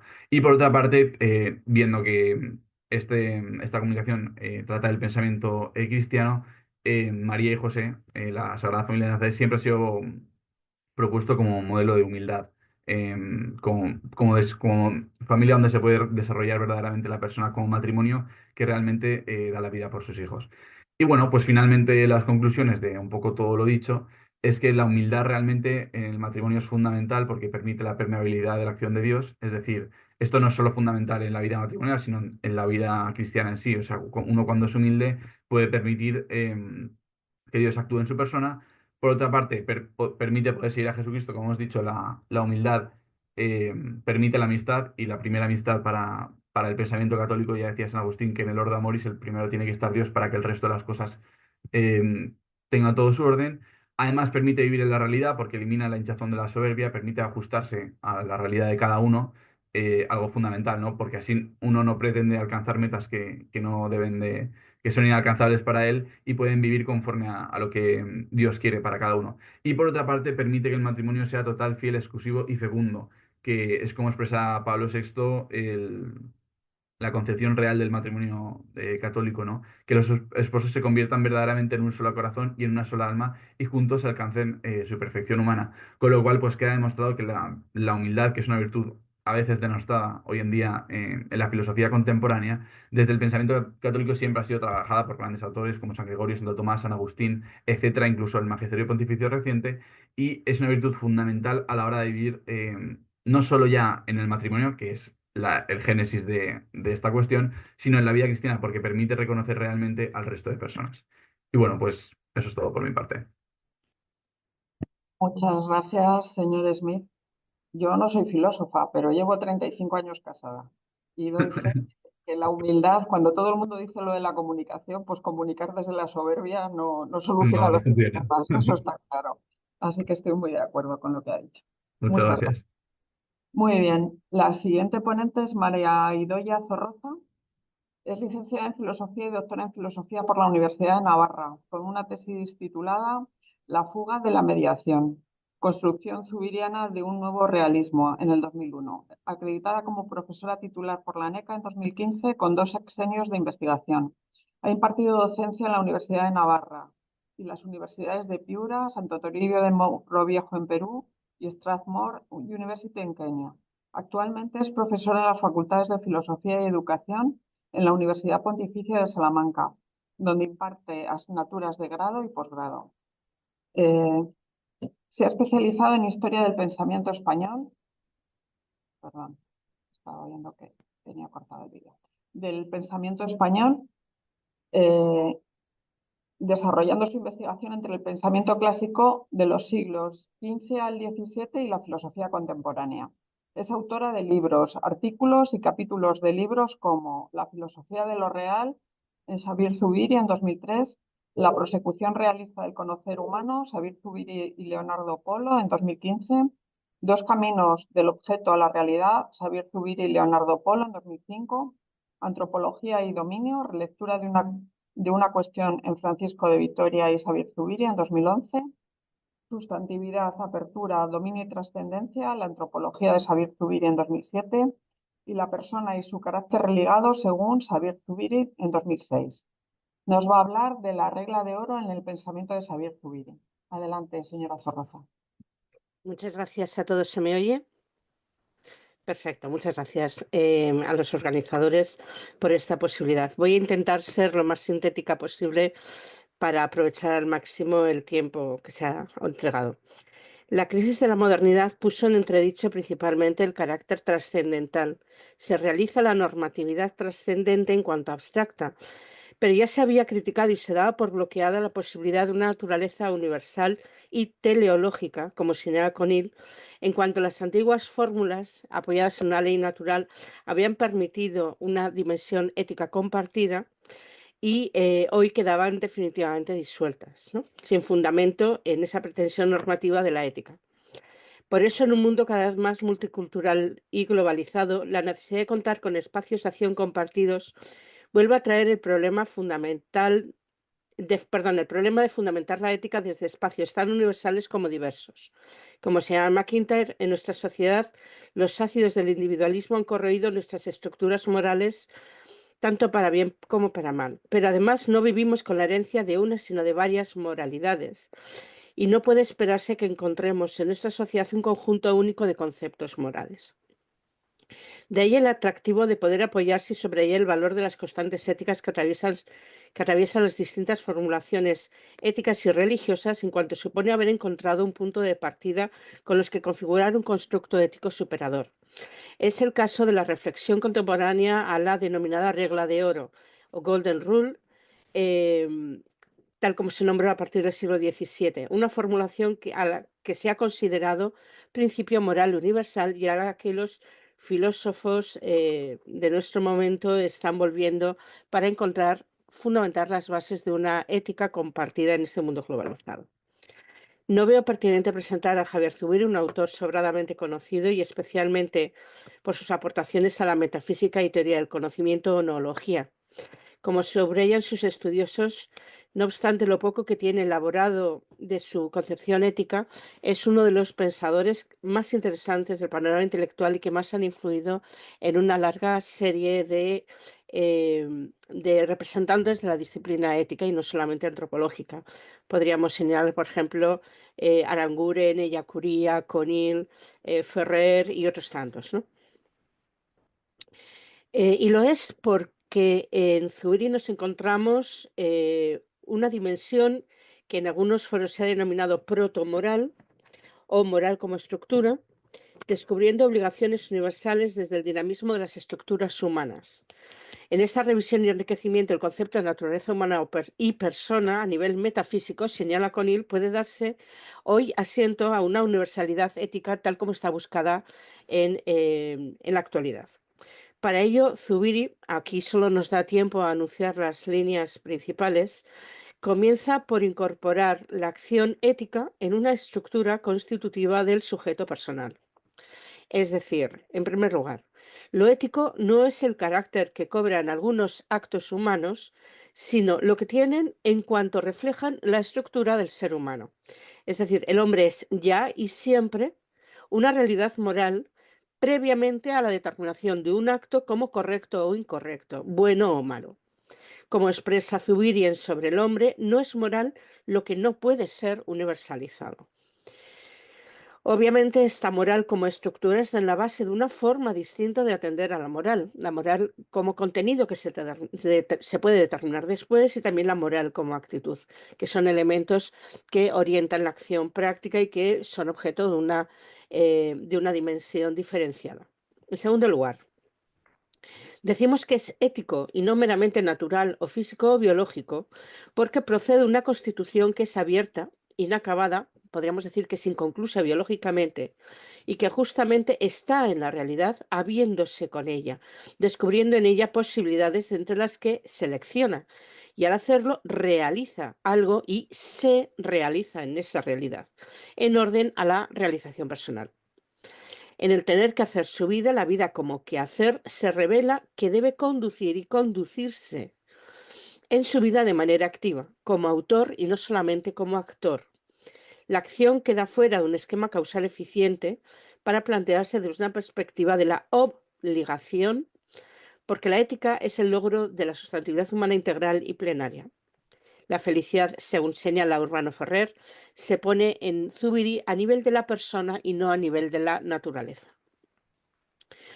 En tercer lugar, Zubiri resuelve el problema del reconocimiento del otro desde una noología que parte de la actualización del y de lo otro como realidad, integrando en la aprehensión también la dimensión afectiva y tendente, donde la realidad actualizada es la que da de sí y lleva a su despliegue y persecución. No elaboro o llego deductivamente a que el otro es de índole personal. Comprendo su humanidad experiencialmente, capto su alteridad desde el sentir humano mismo. Se supera la dicotomía entre razón teórica y práctica de Kant o la del sentido intencional y realidad natural de Husserl. Cuarto lugar, el encuentro con el otro se da desde la experiencia originaria de lo real y del poder de lo real frente al primado de la conciencia, de manera que el ser humano se encuentra, entre otros, en sociedad, donde la comunidad se apoya en el reconocimiento del individual, la persona como ser absoluto que actúa de manera diferencial, desde su naturaleza apropiada, dice Zubiri sobre el hombre, pero positivamente vertido a los demás como un ser real abierto a la realidad del otro y originador de la convivencia. No solamente participo de la vida del otro, sino que convivo con el otro. Una convivencia que puede apoyarse en caracteres apropiados en común o incluso en posibilidades de acción comunicadas, posibilidades de apropiación comunicadas a distintos niveles, desde el mero reconocimiento del otro como otro al reconocimiento pleno del otro como persona. En quinto lugar, Precisamente por su realismo gnoseológico, el ser humano no solo capta al otro y al lo otro retenido en su carácter de realidad, sino también en la respectividad que abre.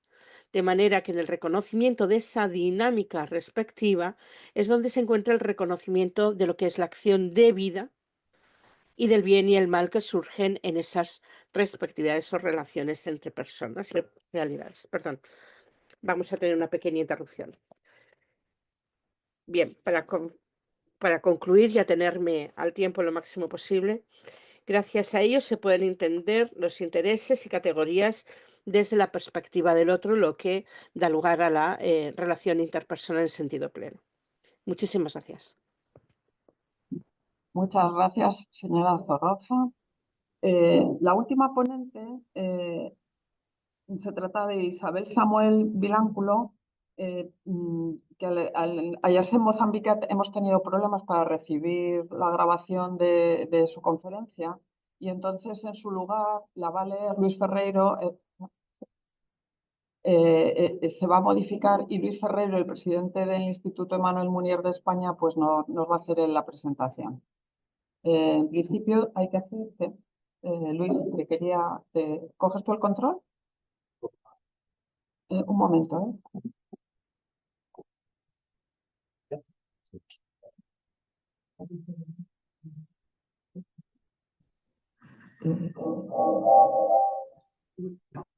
Por los dos, tengo que quitar yo el mío.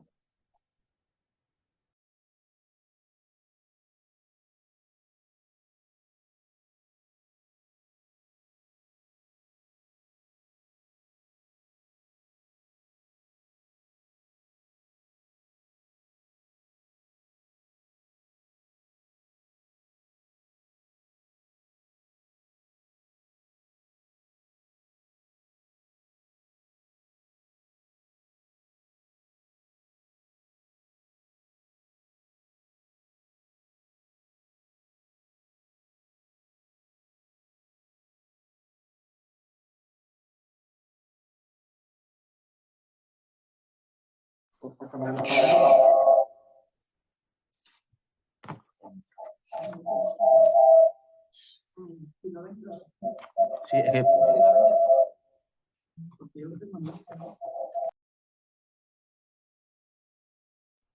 Disculpad, es que estamos en la misma sala y se nos acopla. Entonces va a venir aquí Luis y lo va a hacer desde esta posición. Desconéctate de ahí, siéntate, ponte en esta silla. No hace falta. Para ver el texto, mejor verle la cara a Luis, yo creo.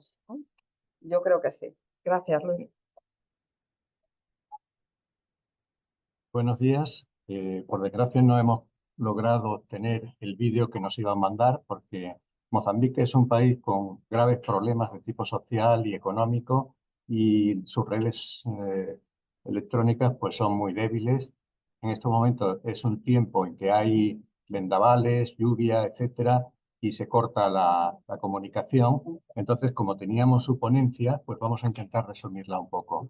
Presento a Isabel primero. Isabel Vilánculos es, pues, digamos, como le llaman en Mozambique, Inhambane, la Universidad de Inhambane, ANAI do personalismo, ANAI de la facultad, ¿no? Ella estudió en Italia, hizo la tesis sobre Munier y regresó y creó la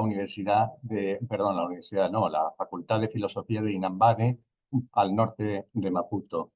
Pero es una mujer que además de sus conocimientos y de su preparación en el personalismo comunitario, es una enamorada de Munier, ¿verdad? Y también de los niños de la calle, de los niños pobres que salen de la escuela, que se dedican a la droga, ¿no? Son captados para este tipo de actividades y ha creado una asociación que se llama MUNUCLA, con la idea del personalismo de Munier para aplicarlo en la práctica y tratar de educar y de reconducir la conducta de los niños que ya están desescolarizados.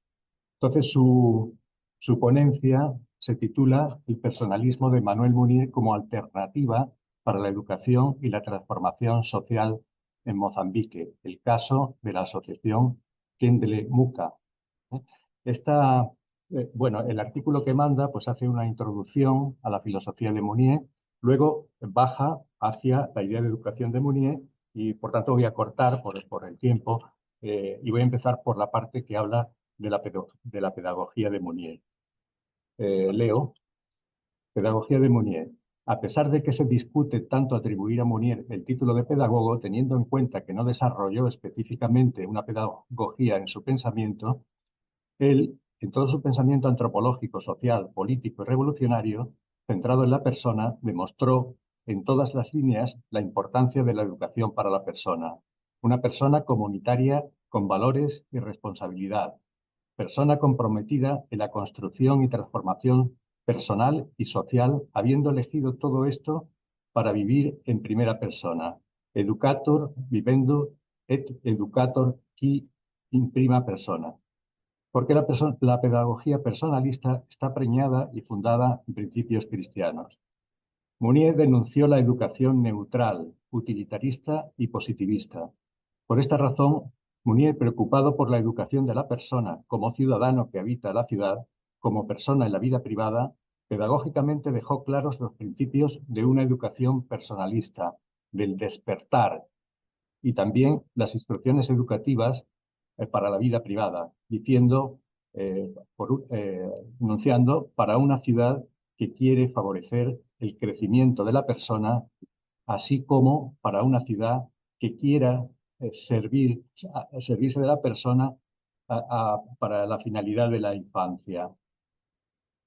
Sobre todo hay que tener educación pedagógicamente. Primero, no debe tener como propósito esculpir al niño en el conformismo al medio social o a las doctrinas del Estado, a la función social que se espera que desempeñe, al papel político que va a tener en la política o en cualquier otro sistema. La educación tiene una misión única, la promoción de personas capaces de vivir y comprometerse como personas. La persona es un sujeto cogitandi agendique sujecti, ¿no? Pensador y agente, ¿no? Que piensa, que actúa como sujeto. Esta característica, anclada a la de la trascendencia, haciendo de la persona un sujeto único, imprime en ella la dignidad humana indisoluble, apelando al respeto e impulsándola a la apertura a los demás, a la trascendencia frente a la naturaleza, al dinamismo incesante de la vida, de la vocación, de la respuesta a su misión y a la libertad, no como una condena sartreana, sino como un don que él tiene porque es libre. Él puede aceptarlo y puede negarlo. Segundo punto, una educación, ¿cómo sería? O sea, ¿cómo sería una educación personalista, ¿no? Sería una educación que promueve la conciencia de que la actividad de la persona es libertad. Citando a Mounier, dice, si por tanto una educación basada en la persona no puede ser totalitaria, es decir, materialmente intrínseca y coercitiva, no puede ser total. Concierne al hombre en su totalidad, a toda su concepción y a toda su actitud de vida. En esta perspectiva, la educación no puede ser concebida de manera neutral. El niño debe ser educado para la autonomía. Voy pasando por cuestión del tiempo y pasamos al punto en que desarrolla la actividad práctica. Lo que digamos que su teoría, esta teoría, se ha encarnado en la asociación que ha creado con una serie de profesores y de personas que se han comprometido a la educación de los niños de Inhambane. Kendelemuka, educar para transformar lo social desde la perspectiva del personalismo. Dice, la asociación Kendelemuka para el apoyo y desarrollo psicosocial de niños y adolescentes es una asociación civil sin fines de lucro, fundada en la ciudad de Inhambane el 5 de noviembre de 2021. Nace de una profunda necesidad de despertar y orientar los talentos infantiles y la valoración de la persona de los niños. Promueve actividades educativas para el descubrimiento y orientación de talentos en las diversas áreas del conocimiento buscando mejorar la calidad de vida y seguridad de los niños de 8 a 14 años en riesgo de vulnerabilidad a la violencia física y social. En este sentido, la asociación organiza varias actividades lúdicas en las artes, las letras, el deporte, buscando encontrar buenos talentos en la danza, la pintura, el dibujo, el teatro, la poesía y la escritura, con un enfoque en la educación de los valores éticos y ambientales. Ha trabajado con niños de las escuelas 25 de septiembre, 1 de mayo y Namposa, y niños que viven en sus alrededores. ¿Por qué elegir a los niños y jóvenes como foco? La asociación cree que educando a la persona desde los primeros años de vida, prevemos una sociedad diferente a la actual. Lo transforma en un ser responsable de su devenir, hombre, persona, y en sujeto del cambio social desde la perspectiva de los valores personalistas. Los métodos de la mayéutica socrática nos ayudan a conducir a los niños al descubrimiento de su autoconocimiento y del conocimiento del mundo que les rodea, que pretende despertar, educándolos en valores morales, psicoafectivos y en colaboración con las escuelas de la ciudad, contribuyendo a la buena marcha del proceso de enseñanza y aprendizaje. De esta manera creemos que el niño y el joven, aún en la flor de la vida, pueden moldearse y fortalecerse gradualmente en varios aspectos de la existencia. Bien, la ciudad de Inhambane tiene 95.000 habitantes y hay 13.000 niños en primaria. Actividades que han desarrollado.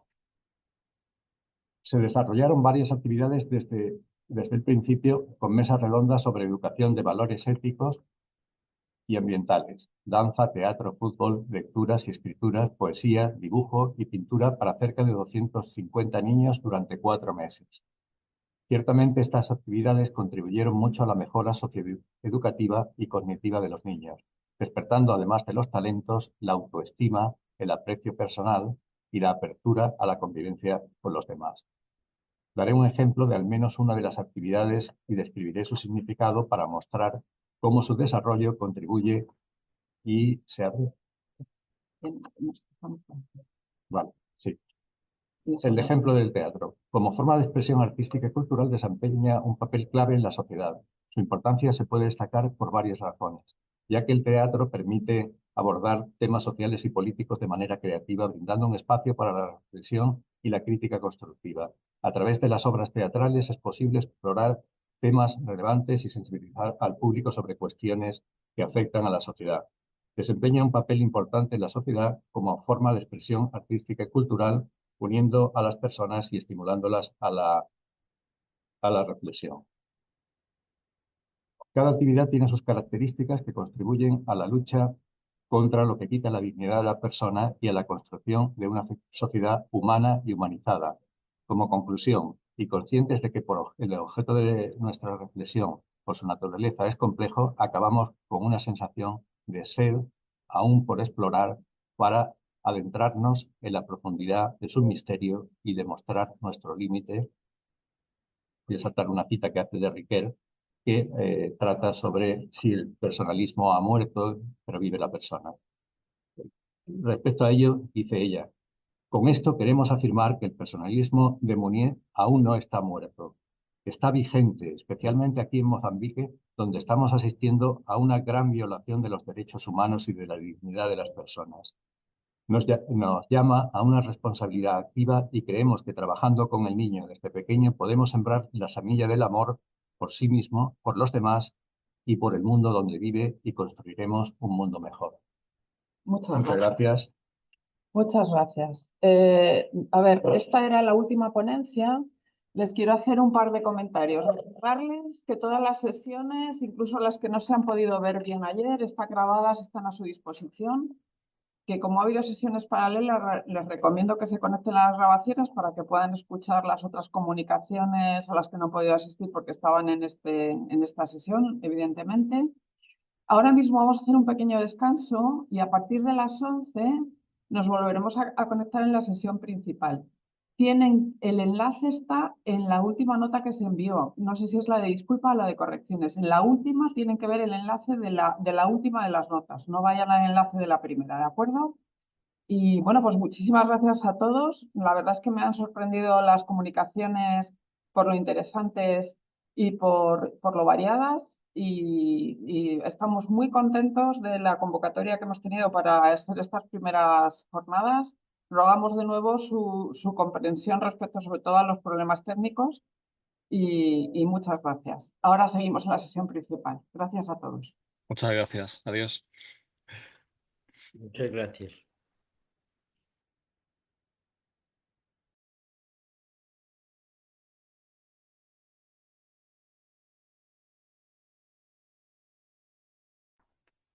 Gracias a todos.